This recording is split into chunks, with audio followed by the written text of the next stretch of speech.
Phùng Thiệu Phong vô tình phát hiện hành động của Triệu Lệ Dĩnh chỉ 4 ngày sau sinh nhật của cô đã một lần nữa nâng cao danh tiếng của cô. Sự lột xác của Triệu Lệ Dĩnh từ một cô gái quê mùa thành một nữ diễn viên tài năng, sự cởi mở về xuất thân và những tương tác ấm áp trên các buổi livestream đã giúp danh tiếng của cô tăng vọt. Phùng Thiệu Phong không thể ngờ rằng chỉ một cử chỉ của vợ cũ lại có thể thay đổi danh tiếng của cô, cuối cùng đã được công nhận bởi vẻ đẹp chân thật, giản dị của cô. Hơn 10 năm nỗ lực trong ngành giải trí của Triệu Lệ Dĩnh có thể được miêu tả là một chặng đường trưởng thành đầy gian khổ và thành quả ngọt ngào. Về sự nghiệp, cô không có gì phải phàn nàn, dù là công việc hay giải thưởng, mọi thứ đều được sắp xếp hoàn hảo.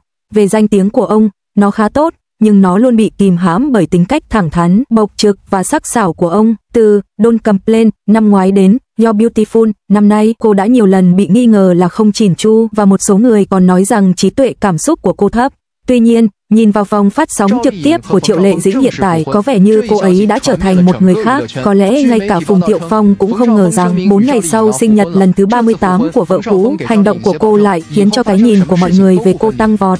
Đừng bao giờ né tránh quá khứ và đừng bao giờ tạo ra một nhân vật. Nhưng ai biết Triệu Lệ Dĩnh đều biết rằng cô chưa bao giờ giỏi trong việc xây dựng hình ảnh hoàn hảo. Một số người cho rằng thật đáng xấu hổ khi xuất thân từ vùng nông thôn, nhưng cô ấy không hề né tránh quá khứ của mình. Khi tham gia chương trình, cô thẳng thắn chia sẻ rằng quê hương Lăng Phường của cô thực ra không có hứng thú với văn học, nghệ thuật và giải trí. Trong ký ức của tôi, gần nhà tôi đâu đâu cũng có làng mạc và mùi nông sản nồng nặc đến khó chịu. Điều khiến tôi ấn tượng nhất là cô ấy thường làm việc đồng áng cùng gia đình. Đó là một cảnh tượng rất ấm lòng. Cô cũng ghen tị với những cô gái trong thành phố hoặc trên TV cầm búp bê, nhưng không may gia đình cô nghèo và không đủ khả năng mua chúng. Hơn nữa, trình độ học vấn của cô đã trở thành mục tiêu chỉ trích của nhiều người. Kể từ khi tác phẩm Giang Nguyên Ngõ được công bố, một loạt hình ảnh về trình độ học vấn của các diễn viên chính đã được lan truyền trên Internet. Nhóm của chị Triệu thoạt nhìn thực sự rất bắt mắt. Trên thực tế, chính bà đã từng nói từ rất lâu rằng khi còn nhỏ bà chưa từng ra khỏi nhà. Lần đầu tiên cô rời nhà là để vào thành phố học trường trung học kỹ thuật. Sau đó, người dẫn chương trình cho biết anh đặc biệt thích thể thao và cũng thích quay các cảnh hành động. Bản thân tôi cũng phải thừa nhận điều này. Tôi nên thừa nhận những gì tôi nên thừa nhận và đừng giả vờ không biết những gì tôi không nên thừa nhận. Đó cũng là lúc cô ấy nói rằng cô ấy không phải là người sành ăn. Người dẫn chương trình vừa nói thêm từ chuyên gia ẩm thực. Triệu Lệ Dĩnh vội lắc đầu và nói thêm, tôi chỉ thích ăn thôi.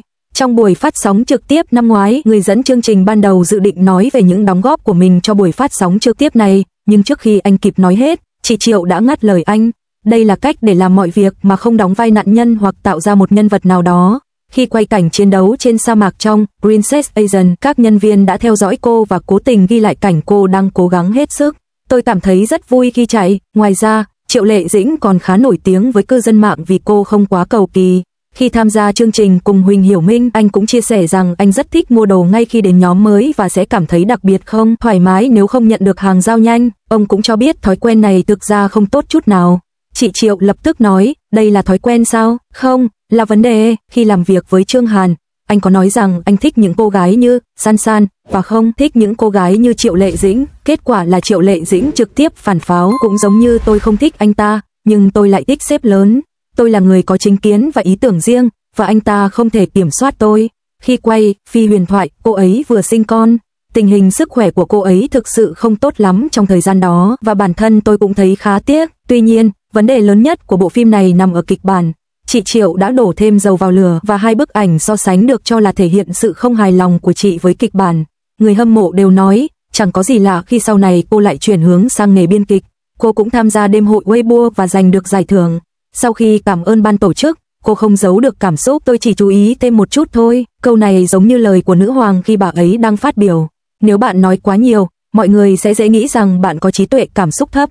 Bản chất thực sự gây tranh cãi. Ngay từ năm 2011, cô đã phàn nàn trên mạng xã hội vì bị người hâm mộ của Dương Mịch nhầm lẫn với người khác. Mặc dù cô đã có chút danh tiếng với tác phẩm Thanh Nhi vào thời điểm đó, nhưng vẫn còn kém xa so với người kia, người đã trở thành hiện tượng chỉ sau một đêm khi vào vai chính trong Cung Điện. Vào thời điểm đó, nhiều cư dân mạng cho rằng trí tuệ cảm xúc của cô khá thấp. Suy cho cùng, khi Dương Mịch gặp phải những nghi vấn tương tự, cô luôn nói rằng mình cảm thấy rất vinh dự. Đột nhiên, một số lời nhận xét yêu cầu cô phải xin lỗi liên tục xuất hiện và một số người bắt đầu thảo luận về việc cô rời khỏi ngành giải trí và một số chủ đề tiêu cực. Sau đó, cô tham gia chương trình Idol Coming cùng nhiều chị em khác. Họ đang nói về việc tạ na thoa son ở khóe miệng và lại nhắc đến chuyện Ninh Tĩnh không mặc váy. Đáp lại, Một số người nói đùa rằng tên cô là Triệu Tiểu Đao, trong khi những người khác lại cho rằng cô quá thẳng thắn. Bạn cần có kỹ năng diễn xuất, và kỹ năng diễn xuất của bạn phải vững chắc. Bạn cũng cần có trí tuệ cảm xúc cao, và kỹ năng diễn xuất của bạn phải đủ tốt. Ngày nay, Internet phát triển rất nhanh chóng, độ nổi tiếng của Triệu Lệ Dĩnh cũng tăng nhanh chóng. Chỉ cần một hành động nhỏ cũng có thể thu hút sự chú ý của rất nhiều người. Năm ngoái, cô xuất hiện tại Liên hoan phim Singapore và trang phục của cô ngày hôm đó đã ngay lập tức gây ra nhiều tranh cãi. Tôi đặc biệt đăng một tin nhắn nói rằng tôi cảm thấy khá tốt. Khi người hâm mộ thấy tất cả các IP đều ở đó, họ bắt đầu nghi ngờ rằng có người khác đang đăng bài thay mặt họ. Ngay khi nhìn thấy người hâm mộ, Triệu Lệ Dĩnh đã lập tức trả lời vài câu.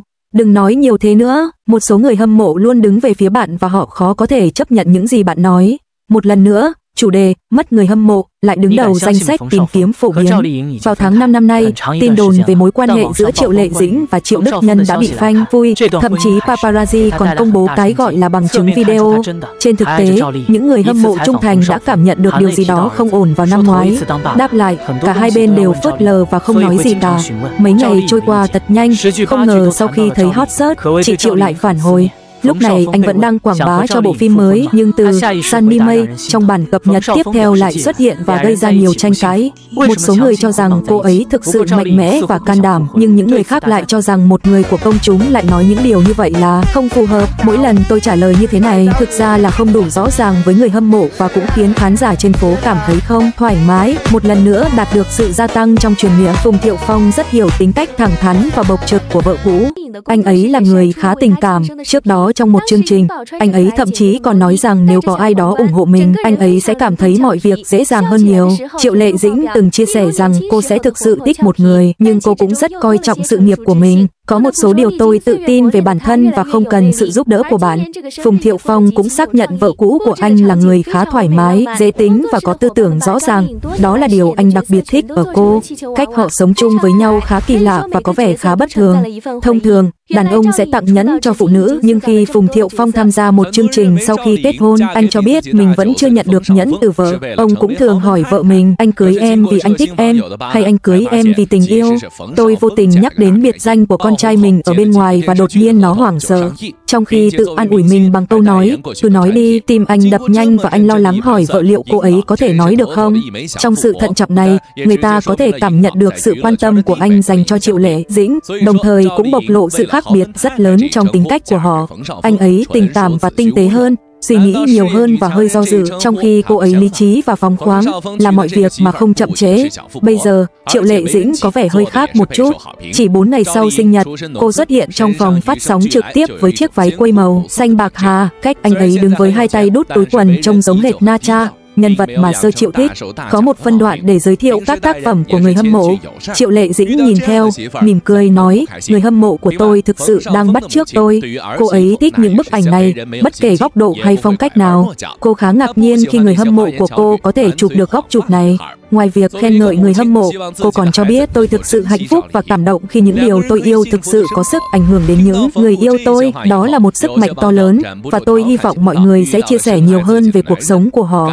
Điều này giống như việc coi thần tượng là hình mẫu cho cuộc sống lý tưởng của mình, và cả hai bên đều đang cố gắng hết sức để xác minh lẫn nhau.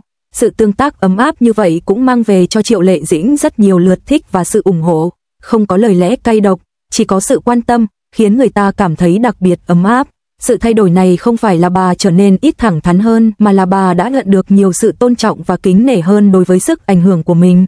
Trước đây, khi nói về con trai mình trong một buổi phát sóng trực tiếp, bà cũng rất nhẹ nhàng, thậm chí còn nói rằng vải cashmere kém xa so với con trai bà. Tôi đã không tham gia nhóm trong vài tháng qua vì tôi thực sự muốn dành thời gian cho gia đình. Đây không phải là một lời nhận xét hời hợt. Vào thời điểm đó, cô cũng nhận được rất nhiều lượt thích. Ngày nay, cô ấy đang gây ảnh hưởng đến người hâm mộ bằng chính khả năng của mình, và danh tiếng của cô lại một lần nữa tăng cao. Có lẽ đây chính là điều Phùng Thiệu Phong không ngờ tới, bởi vì anh cho rằng vợ mình rất thoải mái và tự do. Chuyện xảy ra với Triệu Lệ Dĩnh cho thấy tranh cãi ngắn hạn không phải chuyện lớn. Điều đáng sợ nhất chính là đánh mất mục đích ban đầu. Sự phát triển không có nghĩa là thỏa hiệp, mà là đạt được nhiều trí tuệ hơn thông qua sự kiên trì.